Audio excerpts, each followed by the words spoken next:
GM. FOMOverse Radio. This is your show host, Austin Hambleton. Today we have Zomax on the show. What's up, Zomax? Hello, Austin. Uh, Not much. Well, yeah, I'm constantly working.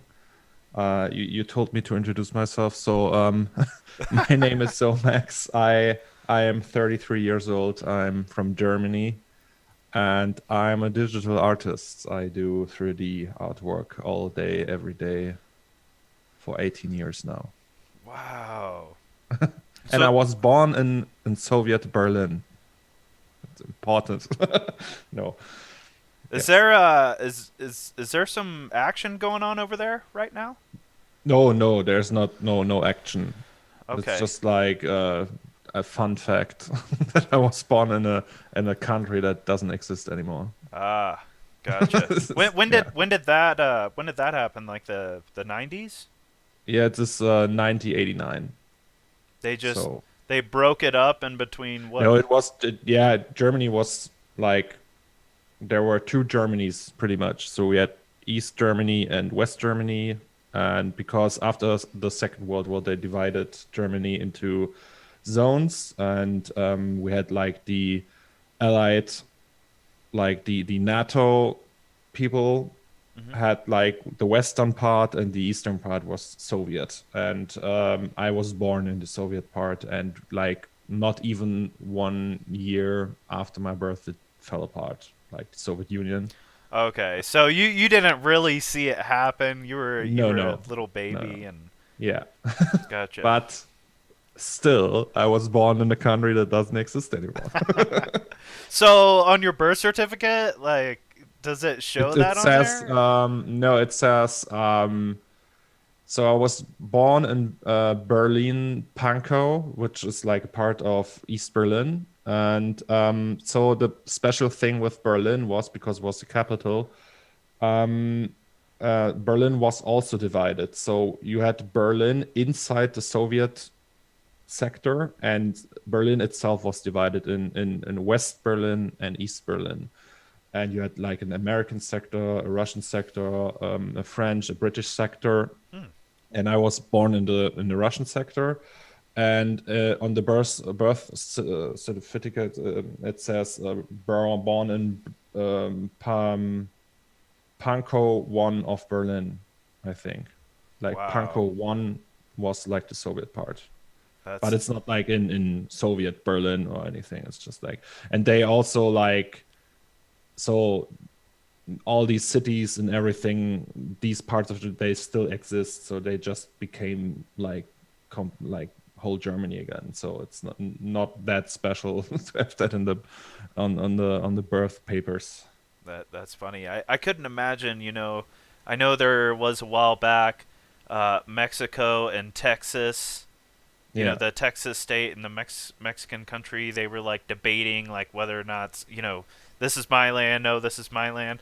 I couldn't imagine like one day waking up reading an article saying like, Texas reclaims old Mexico territory. Like yeah, I just couldn't imagine that. But yeah. well, yeah, we're glad to have you on the show. Welcome to FOMOverse Radio, guys. So Zomax, I am interested. How did you get into Ash 2? When were you introduced to Pac?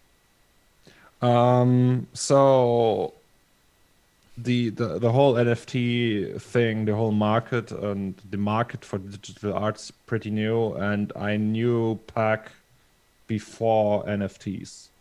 Wow. So Okay.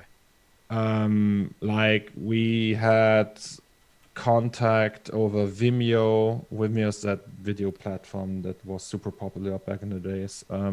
I don't know. There's like people still using that, but it's not like Yeah. as it's not that popular anymore. Hmm. And back in the day, he worked with the same software as I did with V-Ray for Cinema 4D, and I think, I don't know if I remember correctly, but like 2015 or something, we chatted about like a collaborative project around Archilect, his like Yep. AI thing that reposts pictures. and he had like the idea to make like a curated thing with that, and he asked me and a few friends if we want to do something for that, I think.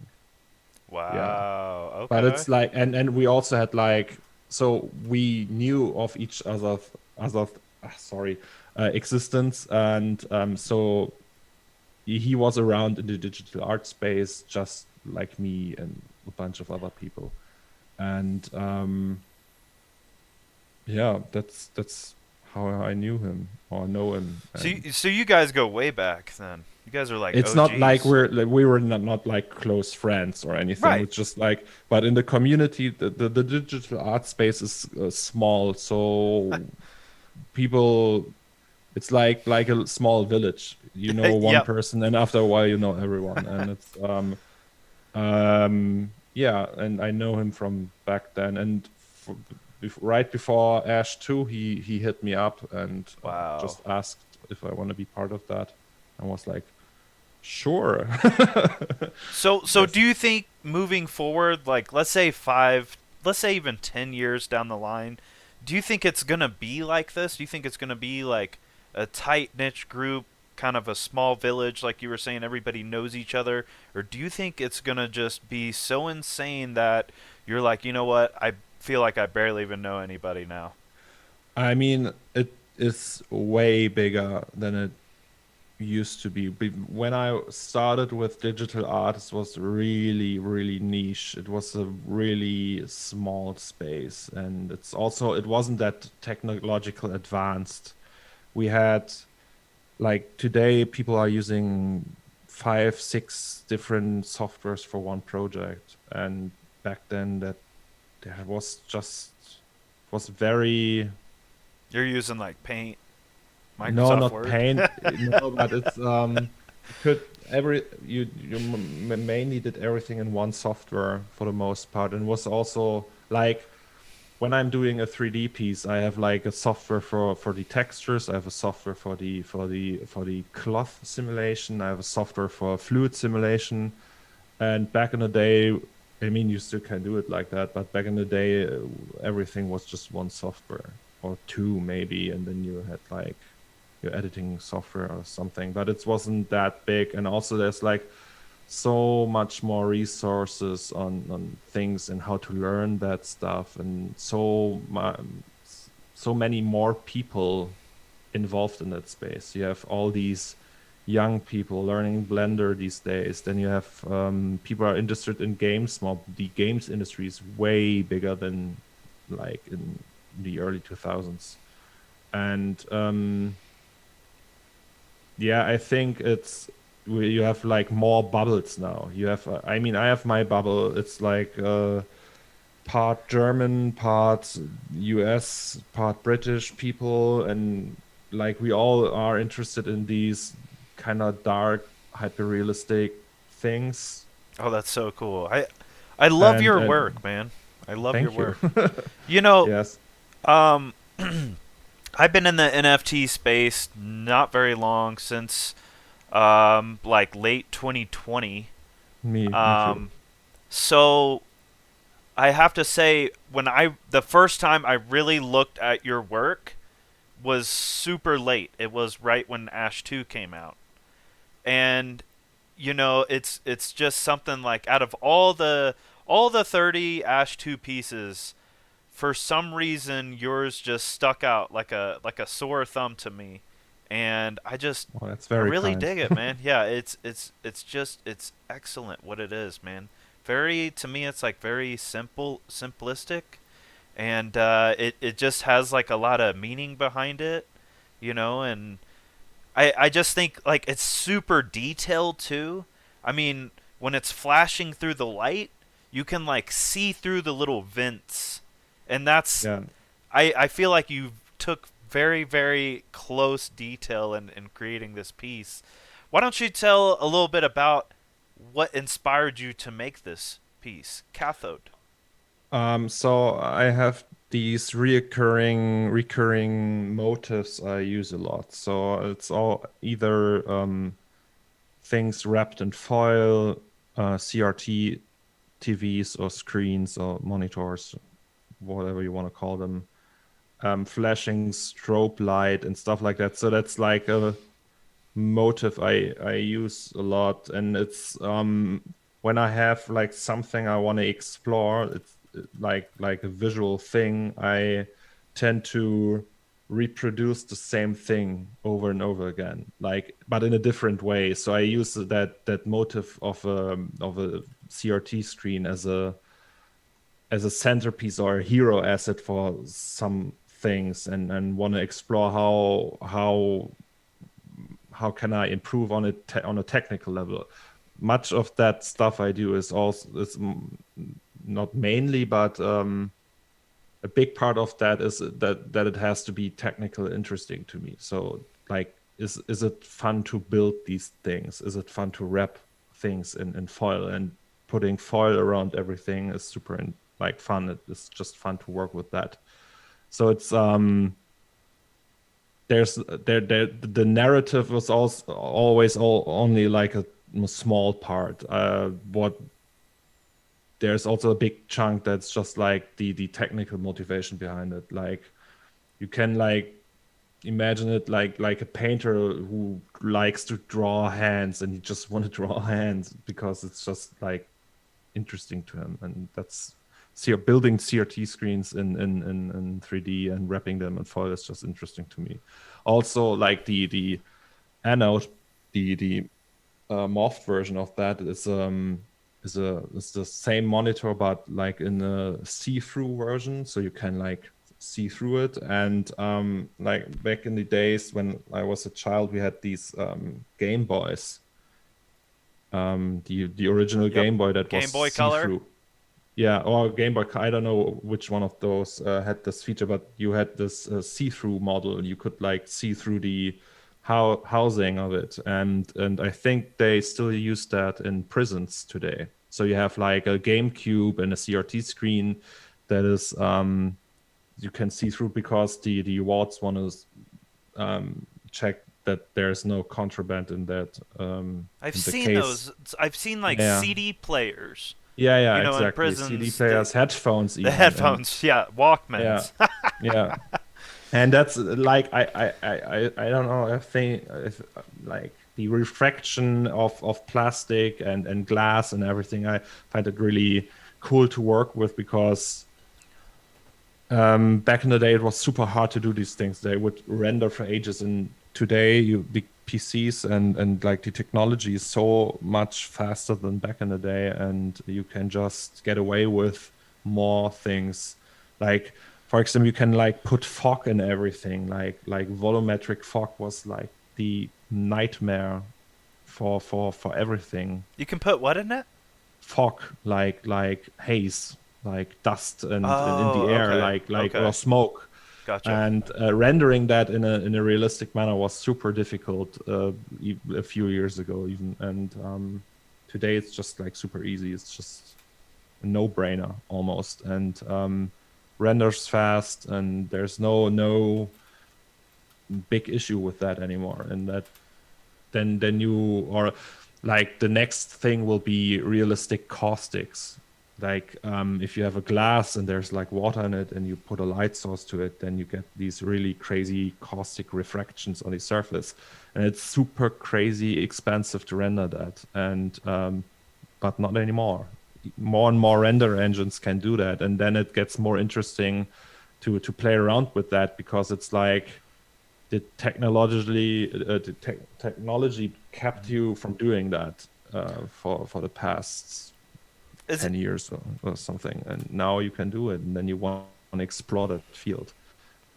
Yeah, I So think that's the main before it's you're a big before you're vision. creating this piece, or before you're like making some of your art, are you like applying this in like your like in real life? You're like taking a glass of water, you're like shining light through it, or you're like holding up a piece of plastic as like a little model, and then kind of like basing your artwork off of that? Or is it just something you just think about, or something that you just see during your day and you're like, I want to use that in my next piece, or Well, what? it's funny that you asked that because that's something many 3D artists have that phase where they start learning 3D Uh-huh. and then so 3D is many different fields. You can like learn animation, modeling, and when they come to the shading aspect, like texturing objects that they look like in real life, for example, like I don't know, building plastics or metal or something like that. Um, if they learn that, they observe their environment a lot closer. Like I had conversations with friends. I have a friend, his name is Raphael, and I was at the airport and on the in the security check they had this conveying belt thing, and at the end there was like big metal surface with circular scratches around the light source. Like you had the reflection of a light source on that metal, and around the light source is you could like see circles with these scratches. And we were always like that was always a tough thing to do back in the day to achieve that thing that this these scratches are circular around the light sources, and so this is called anisotropic rotation, and we like observing that and seeing that in real life, or even having the attention span to notice these things. That a lot of 3D artists have that in common. So they tax their surroundings a little bit more, and like, oh, I wonder how this is built, and then they try to rebuild these surfaces they see in real life. And I had that too. Like I have to constantly. Sometimes I sit on the couch and I have like a remote control, and I'm like looking closely, like in a really narrow angle on the edges to see like the Fresnel reflection of it, and when it turns into a mirror, and then the more I tilt it towards me, the more I see like the matte reflection again, and stuff like that. It's just like, I don't know, at some point in your career when you're like really serious about surfaces, it just That's becomes intense, man. a thing. And I think many 3D artists have that. So like ask any 3D artist if they walk around in public and they see like a, I don't know, a weird reflection on something, they were like, oh yeah, that's that and that, and you could like reproduce that in 3D with that technique. And yeah, it's a fun thing. But it's not where the inspiration came from the pieces. So it's not like, I don't know, the inspiration that's like super tough. That's like a mix of things. It can be like a melody in a song, or a line in the song. Then it can be a movie, or a combination of these two. And yeah, I mean, like the general interest for CRT monitors, and there's just like a mix of everything that you think looks cool or is inspiring in some way. I don't know. It's really tough to answer. That's I the best answer would be like a big mix of many inputs over years that okay. get you to that point where you think, hey, I want to do a CRT monitor that turns around. I Yeah. want to say, I've looked at quite a bit of your artwork. I wouldn't say I've looked at all of it, and I apologize. It's just one of It's those cool. things. You've been doing it for a while, so you got quite a few nice pieces. Yeah. Out of the ones that I've seen, uh, I just want to let you know, man. This one is probably my favorite one. Oh, 2003. yes. That was Uh, also the hardest one. you know what? I think I read something on your Twitter, and you were Yeah. saying it took you felt like for like an eternity to make this piece. Like Yeah. like Yeah. just down to like the details. You can't really see it on my screen, but if you go to Zomax's Super Rare, you guys can check out this piece 2003, zoom in, check out all the little details. It's just so fascinating to me, just so how like just everything is so detailed oriented down to like the pizza box. The guy's eating like a burger, and he's like passed out right there. He's like overloaded on all of his stuff that he's doing on the computer. I love this piece, man. Yeah, it was like nostalgia piece towards my beginning, like because I started my shenanigans with 3D and digital art in 2003 on a LAN party. So that was like my first contact with, yeah, digital art. I installed a pirated version of Photoshop 6.0 or 7.0, I don't know, that I got from a friend. And I was on a LAN party and we had like a break between matches. And then I installed that software and like clicked around and was like, oh, that's super fun.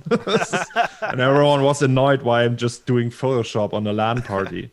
So just for disclaimer, I don't know how old the people in the audience are, but LAN parties is when you like back in the day, internet was like like internet connection. You didn't have internet at home. You could go to an internet cafe where they had computers, or you got your PCs and drove to a friend and just like set it up there, and then you connected all your PCs and then played games over the local network without internet. And that was a big part of my youth and my teenage years to do that. And yeah. Did you ever like get together with your buddies and get like all your game consoles, whether you guys have like Xboxes or We GameCubes, and were like all like brought your TVs over to your buddy's house and just like had like four consoles running at once? No, we were like my friends were all PC gamers, Okay.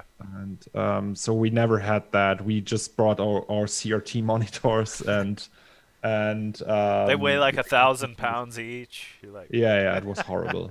It was there were like, I don't know, in 2002, 2003. It was what, like shortly before there were like TFT monitors, like the flat screen monitors were like a thing for PCs. They were super bad back in the day. So for many, many years, it was still better to have like a CRT monitor. The only benefit for having like a flat screen monitor for your PC was like that it was easier to carry around, but the quality was horrible.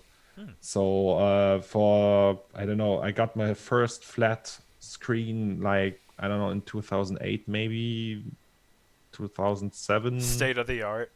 Yeah, and before that, all CRT all the time, and it was super, yeah, super heavy to carry them around. But we had like these LAN parties every weekend, almost. Were Yeah, you guys playing Counter Strike? yeah, Counter-Strike 1.3. It Whoa. was still a mod back then, like it wasn't. I think you could, like, I don't know if you could buy it, but it was not an official product yet from Valve. And we played Warcraft 3 Okay. and Counter Strike, and what did we play? Yeah, these RuneScape? two. No, No. no, RuneScape, no. Hey, speaking of Counter Strike, have you ever heard of FPS Doug? Uh, Oh, this was like from a long time ago. From I don't like know. right when Counter Strike, I think Source came out. That was when I didn't play Counter Strike when Source came out. So I don't know if always This have guy the here. thing that I How's it no, I going? don't know that. Actually, No. Hang on. Jeremy quit the show. That's Jeremy, dude. So do you want to be the star now? Me. Look at this guy. Let's do it. I'm playing some CS Source right now. We can Watch get some this. footage of that. Go back. Yeah.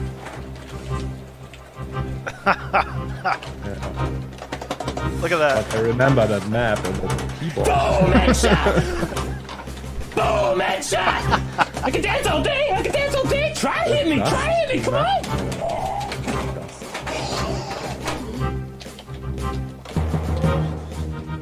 Boom headshot. Yeah. Yeah. Dude. Take that, bitch. So like, this is my PC here. It owns. It owns. Oh, the PCs looked so wonky back in the days too. It was like these Look at big that. ass white towers. Yeah, without RGB. So yeah, I like FPSs. What can I say? There's nothing like the rush of hunting people down and killing them. I mean, my heart's beating, my hands are shaking, but I'm still shooting, and I'm still getting the headshots. It's like boom, headshot, boom, headshot, boom, headshot. Yeah. We had like a similar meme in Germany with the Unreal Tournament kit. It was like like a little boy screaming and smashing his keyboard and Okay, I gotta see this. yelling that he wants to play Unreal Tournament. Unreal Tournament Kid. Yeah, I don't know if that's like because it's like a German thing. I don't know. if Well, that's a here. thing. Maybe tell me, is it one of these? Yeah, the third one. Crazy German kid trying to play Yeah. Unreal Tournament? Yeah.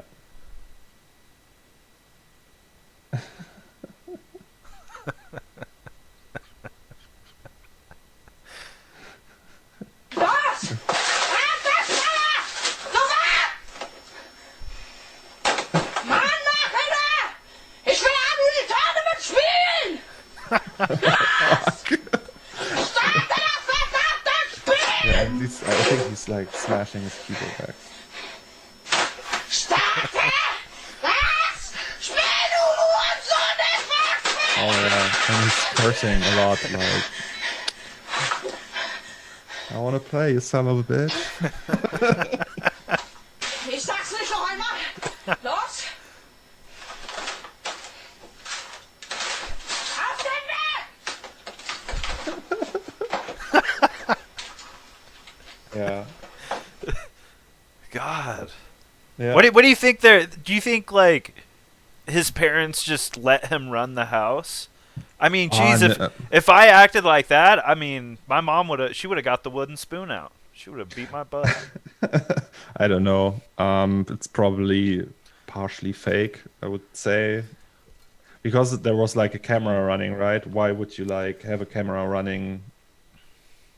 That raises some questions, but I don't know. It was funny either way. So I think it was like maybe his keyboard was broken and he wanted to like throw it away and thought of a fun way to make a video out of that and like smash it.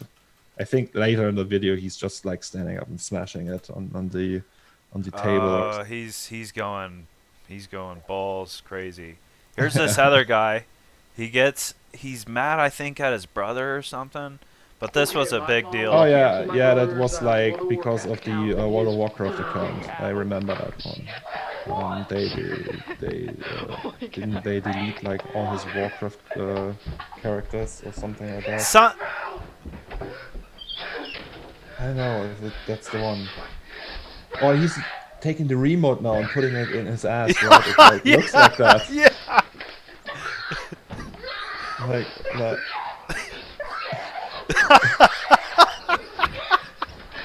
It's like super weird. Like the next move is like when he gets to the remote. It's like, what? What you doing, man? Why? With the blanket and all.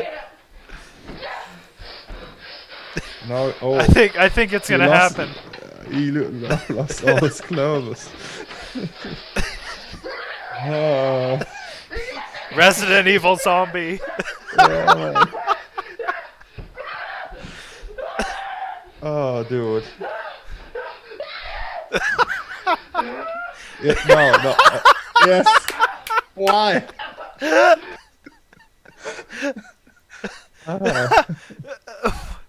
Where's it at?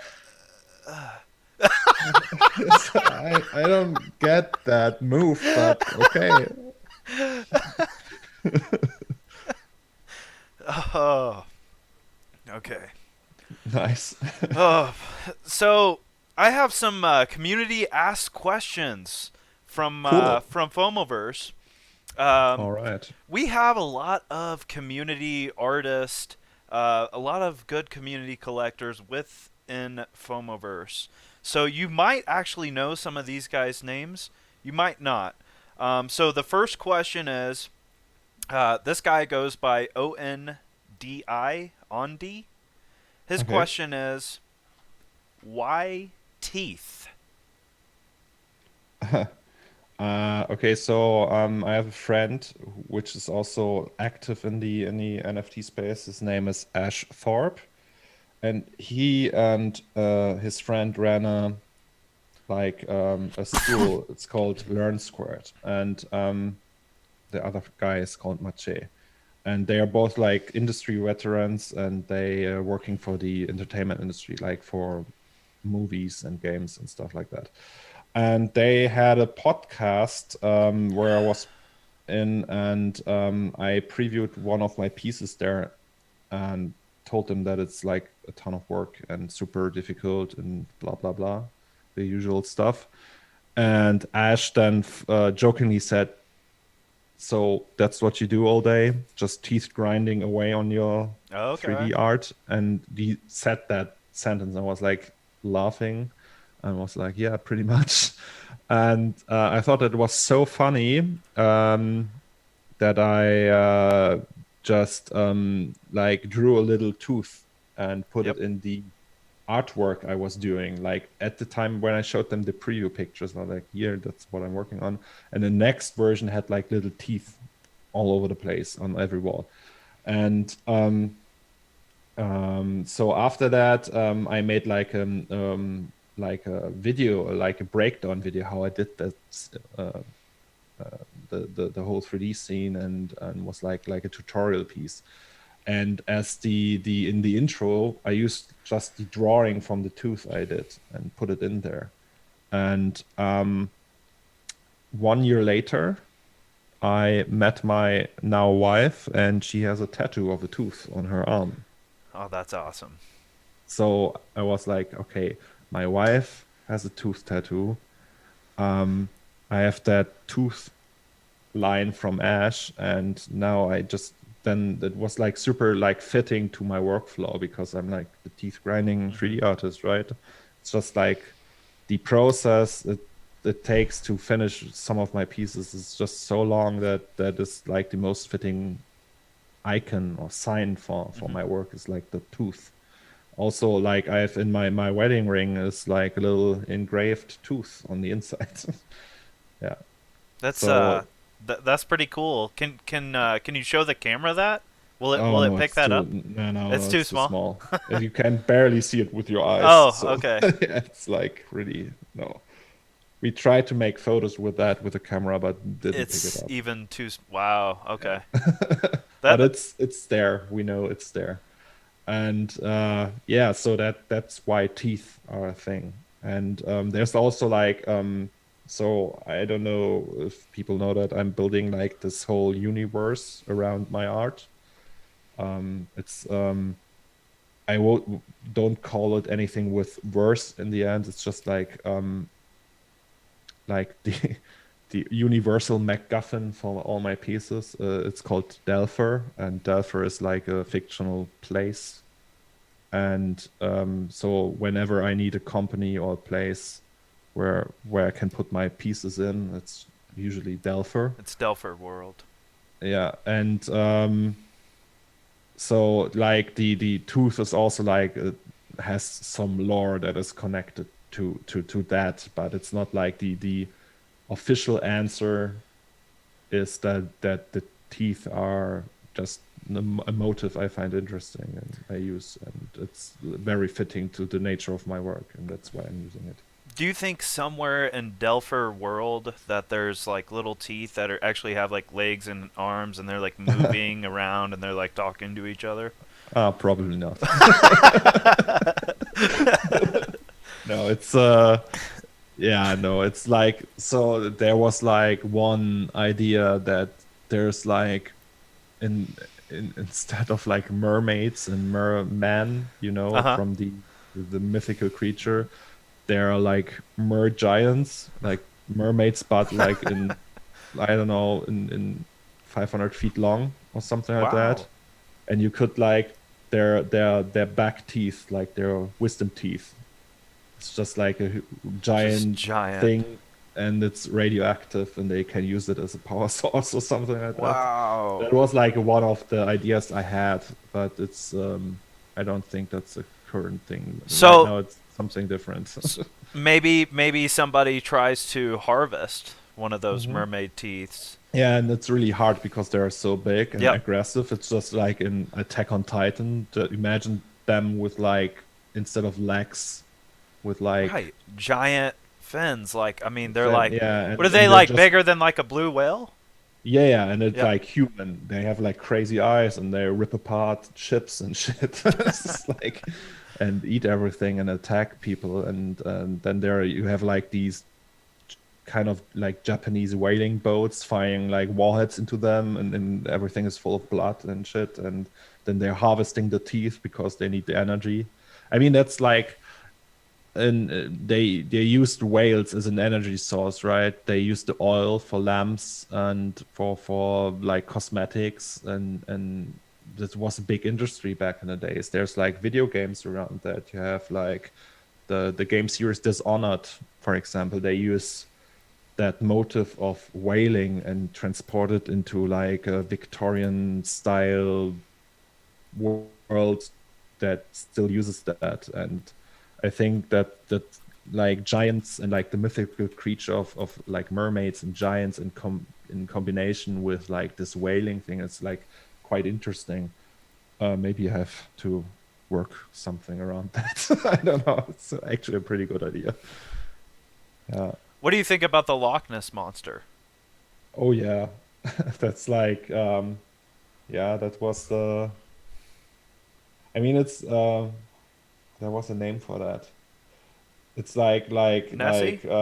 yeah, no, I mean like the thing when they and there's like a craze around that topic in like that the period of time when everyone thought they have seen it, and then we're like a bunch of fakes, and there's like photos of it apparently they were like fake, and it took years to debunk them, and this is pretty interesting.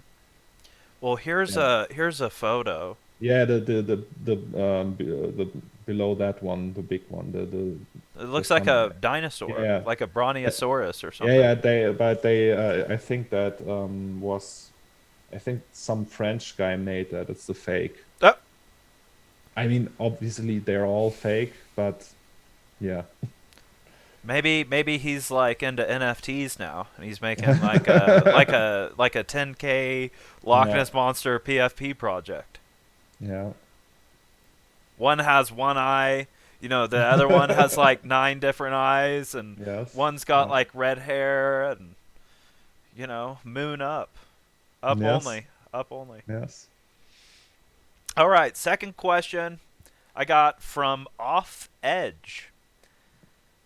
What artist, digital or physical, had the most influence on your work early on and now? Early on, it was two guys or three guys. One was called Arild Viro. It's a Swiss artist. He's a digital artist as well. He's pretty low key these days. He's working for Industrial Light and Magic. I don't know if many people know him actually. And his work was really inspiring. Like I was Magic the looking at- Gathering? no, he works for Lucasfilm, like Industrial Light and Magic, and he Okay. did like pretty basic 3D stuff like for that time. No, it was not basic, but it was like really good. But if you look at it now, these days, it's nothing special, like compared to the stuff he can do now, probably with the technology advancement and everything. But back in the day, it really blew my mind. And then there's like another guy, his name is Pascal Blanchet, and he's really famous. Pascal Blanchet, and he's I think from Canada. I think French Canadian. I've heard of Pascal Boyart. I haven't heard of Pascal Blanchet. Yeah, he's making figurines and such, and worked as a concept artist and for the entertainment and for games and everything. So he's like a pretty big name in the industry. And these two were really inspiring when I was starting. Then there was another one called Steven Stahlberg, he's an American artist, I think. He's mainly doing pinup now. Back then he did more like CG stuff, like it looks more like video game art. And when I was like a little bit better after these three, there was another guy which was Marek Denko. He's from Slovenia or Czech, I don't know, like some Eastern European country, and he's like, his name rings a bell to every serious 3D artist, I think, because it's just like, he's the real deal.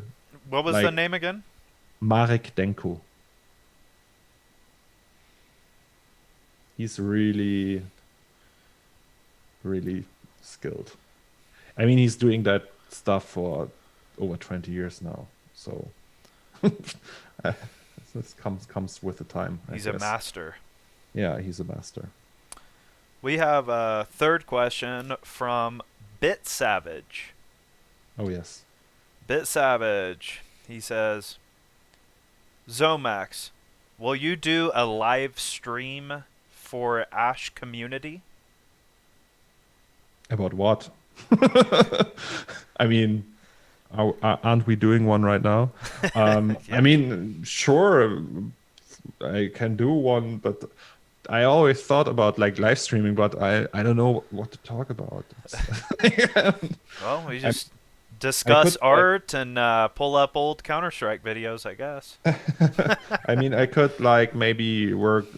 I thought about like doing work on an artwork and just streaming that for some time, but I don't know. Maybe I That should would be kind try of it. cool. If it's I mean, I can still stop if it's too stressful. It's always like when there's like a camera running. It's different. Yeah, and it's Yep. also like I'm sweating a lot. It's just like, You got to because I change your close- shirt out.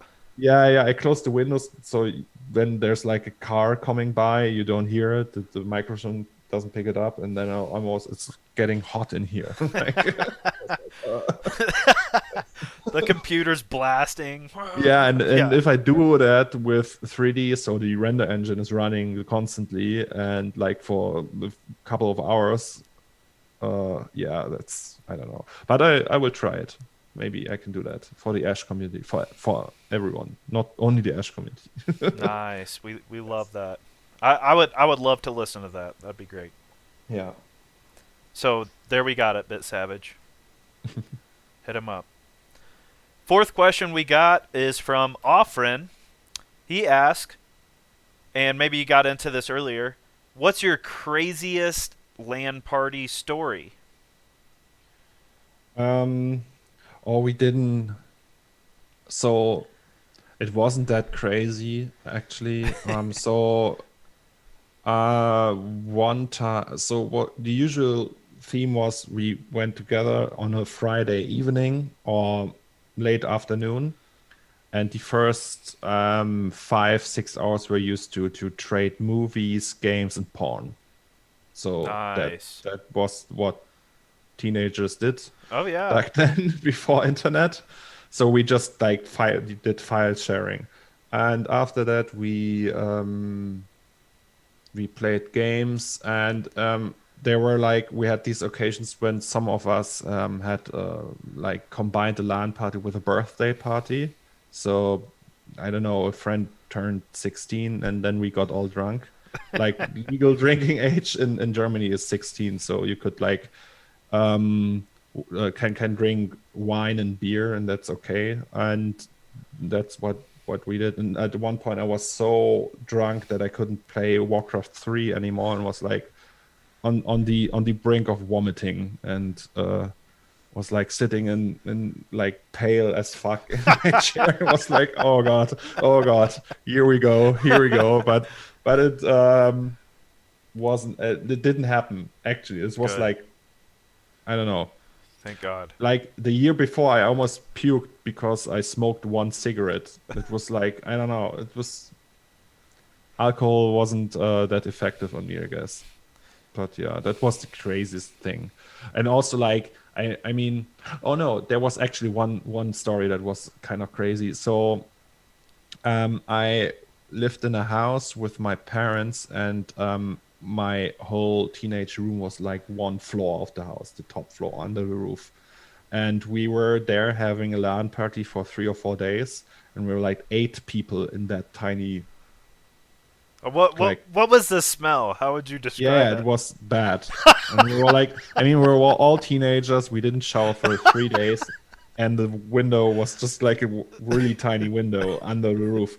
And outside, it was like in fall, there was like a storm, like really a storm, like not like a hurricane like in the US. In Germany, we don't have that crazy shit, but it's like enough to blew tiles from the roofs. So outside there was like this raging storm, and there was like the car from my dad parked outside, and there was like tiles from the roof like hitting the car and like going through the rear window like Oh my bam, and it was like a big hole in it, and we're like playing Counter-Strike there, and we're like, shit, what's happening outside? And it smelled really bad, and it was like the whole like thing was like a little bit weird, but yeah, that's probably the craziest story. But That's other awesome. than that, there was never something really crazy, I think. So nothing like with like burning shit down or Nobody slammed a keyboard in your no, buddy's never. face or No, never somebody. something like that. Okay. You We didn't were have to all get really the peaceful. you didn't have to get the boxing gloves out. No, Son of a bitch.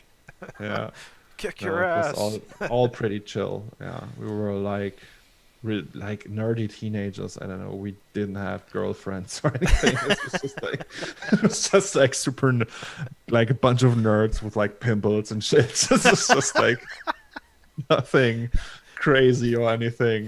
Yeah, pretty tame. That's amazing. I can relate.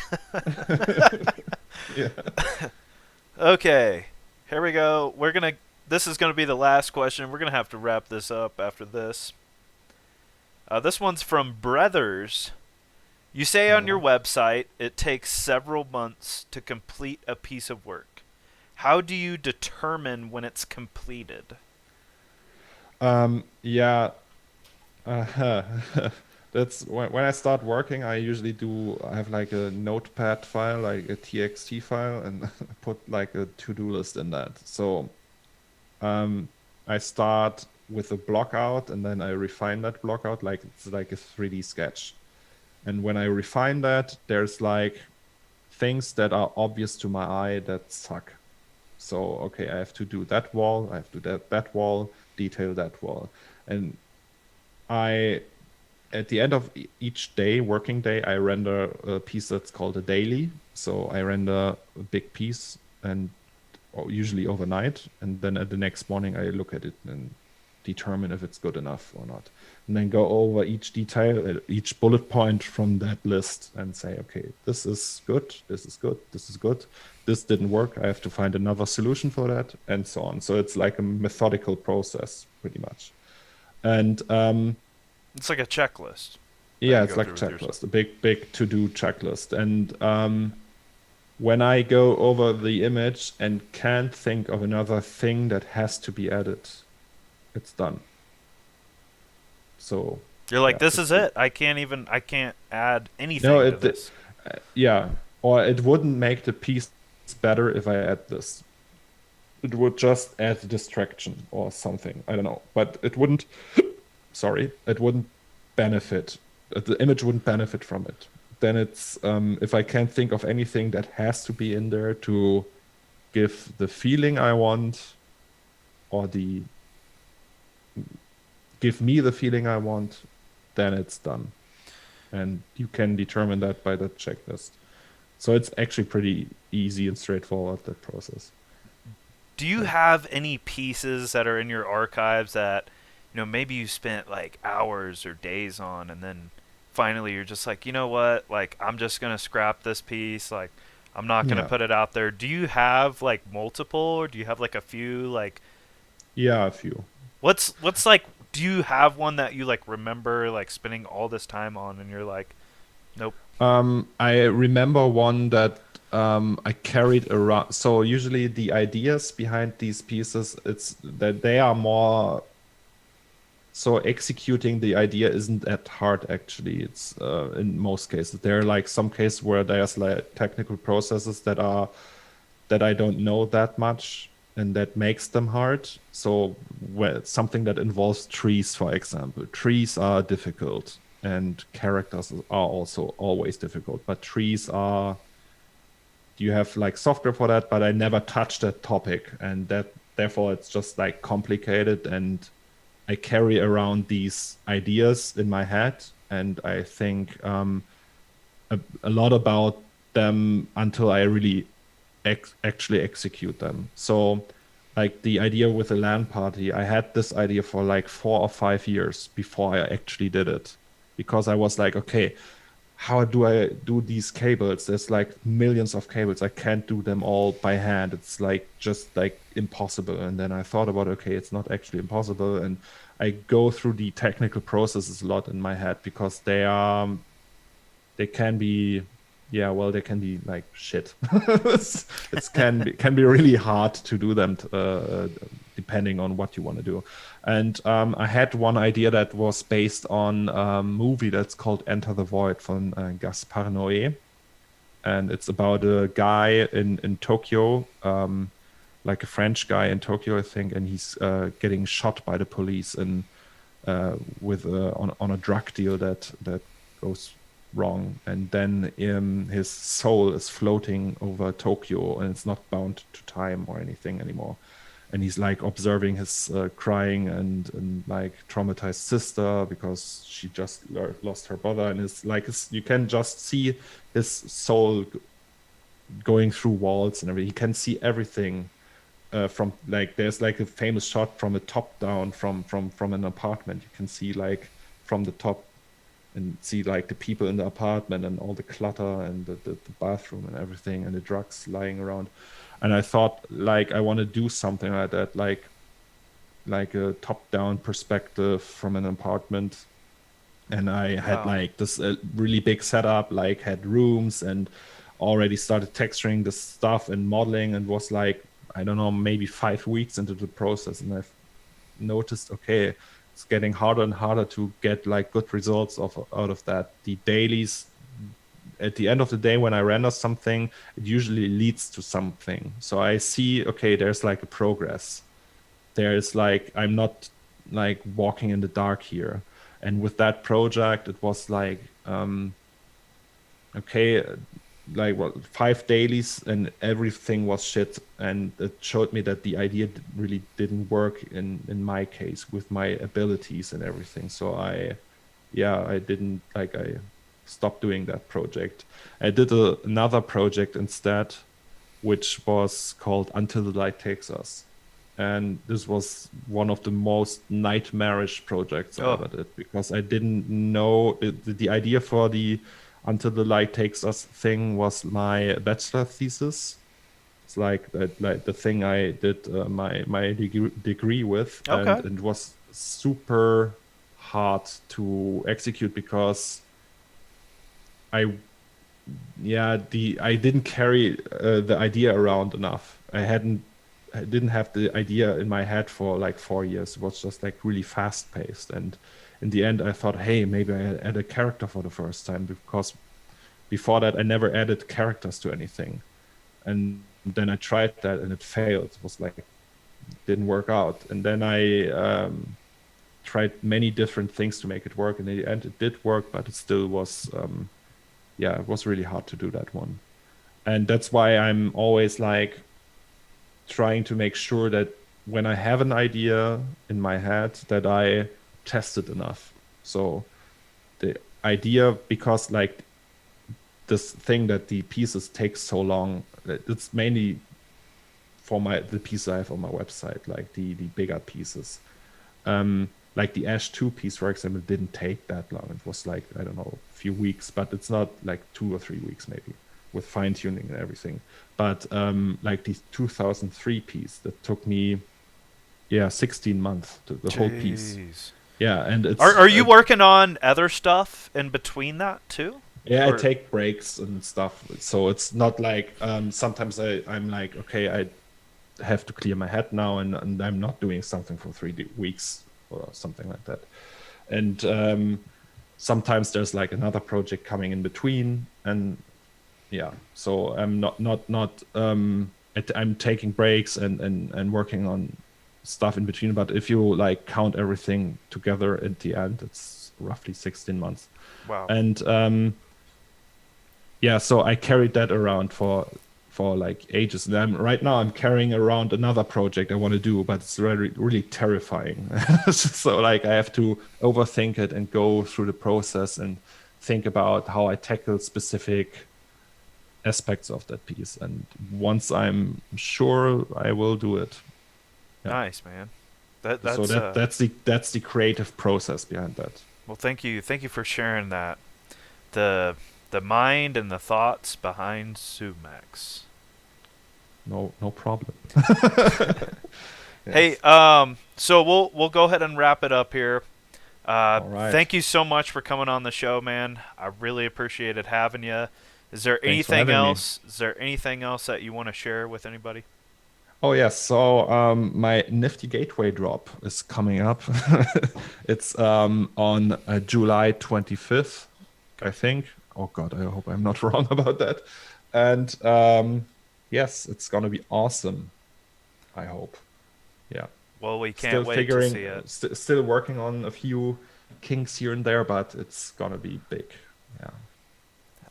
It's I'm different certain. from my other artworks I did so far. So Ah. yeah. Well, guys, check out Zomax. Go on his Twitter. Check out his drop coming up on Nifty Gateway. Thank you so much for coming on the show, brother. Love Thanks for having having you.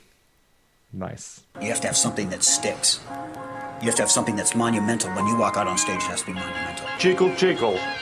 Can you remember any of the rap that you did? My money don't jiggle, jiggle. It folds. I like to see you wiggle, wiggle. For sure. It makes me want to dribble, dribble. You know, riding in my Fiat, you really have to see it. 6'2" in a compact. No slack, but luckily the seats go back. I got a